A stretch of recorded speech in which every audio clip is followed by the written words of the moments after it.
नमस्कार दोस्तों, आज मैं आपको गणेश भगवान की कहानी सुनाने जा रही हूँ। प्रेम से बोले गणेश भगवान की जय हो। सोनू की माँ रमा देवी गणेश भगवान के लिए तरह तरह के व्यंजन बनाती है और गणेश जी को चढ़ाती है। इसके बाद दोनों गणेश भगवान की पूजा करते हैं। फिर रमा देवी सोनू से कहती है, चलो थोड़ी देर बाहर होकर आते हैं। सोनू ने कहा, माँ मैं यह मोदक खाकर आ जाऊंगा। रमा देवी कहती है, नहीं बेटा, पहले गणेश भगवान आएंगे और भोग लगाएंगे, तब तुम आकर प्रसाद को खा लेना। फिर माँ बेटे बाहर चले गए और दरवाजा बंद कर दिया। सोनू ने कहा, माँ मुझे गणेश भगवान की एक कहानी सुनाओ। रमा देवी ने कहा, अच्छा तो सुनो यह कहानी।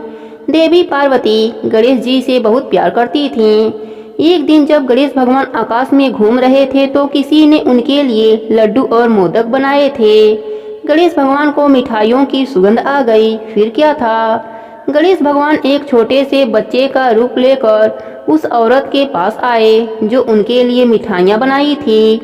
बच्चे के रूप में गणेश भगवान ने उस औरत से कहा, माँ मैं बहुत भूखा हूँ, मुझे कुछ खाने को दो। तब उस औरत को उस बच्चे को देख बहुत दुख हुआ और गणेश भगवान के लिए उसने जो कुछ भी बनाया था सारा उस बच्चे को दे दिया। उसे देखकर बड़ा आश्चर्य हुआ कि उस बच्चे ने कुछ ही मिनट में सब कुछ चट कर लिया। खा पी कर गणेश भगवान बहुत प्रसन्न हुए और उस औरत को अपना असली रूप दिखाया और बोले, मैं तुम पर अत्यंत प्रसन्न हूँ। तुमने एक ऐसे बच्चे को खाना खिलाया जो भूखा था। गणेश भगवान ने उसका खाली पात्र सोने के गहनों से भर दिया और उस औरत को आशीर्वाद देकर अंतर ध्यान हो गए। अब गणेश भगवान अपने निवास पर जाने लगे और अपने माँ के बारे में सोच रहे थे। इसी बीच चंद्रमा गणेश भगवान को देखकर हंसने लगे और बोले, गणेश जी आप इतना इतना खाएंगे तो आपका पेट और बाहर निकल जाएगा। इस बात से गणेश भगवान जी क्रोधित हो गए और चंद्रमा को श्राप दे दिया कि तुम्हारी रोशनी समाप्त हो जाए। चंद्रमा जी गणेश भगवान के आगे आकर रोने लगे और क्षमा मांगने लगे। चंद्रमा को रोता देख गणेश भगवान को उन पर दया आ गई।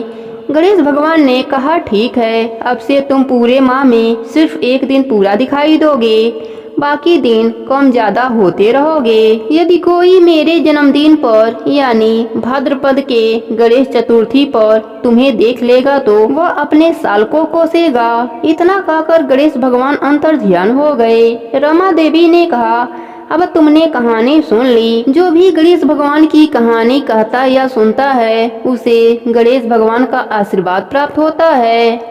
इसके बाद दोनों ने घर का दरवाजा खोला और अंदर गए। घर के अंदर बर्तन से मोदक और लड्डू गायब हो चुके थे और उनके जगह पर सोने के आभूषण आ गए थे। माँ बेटे दोनों आश्चर्यचकित रह गए। दोनों कहने लगे, जय विनायका गणपति बप्पा मोरया।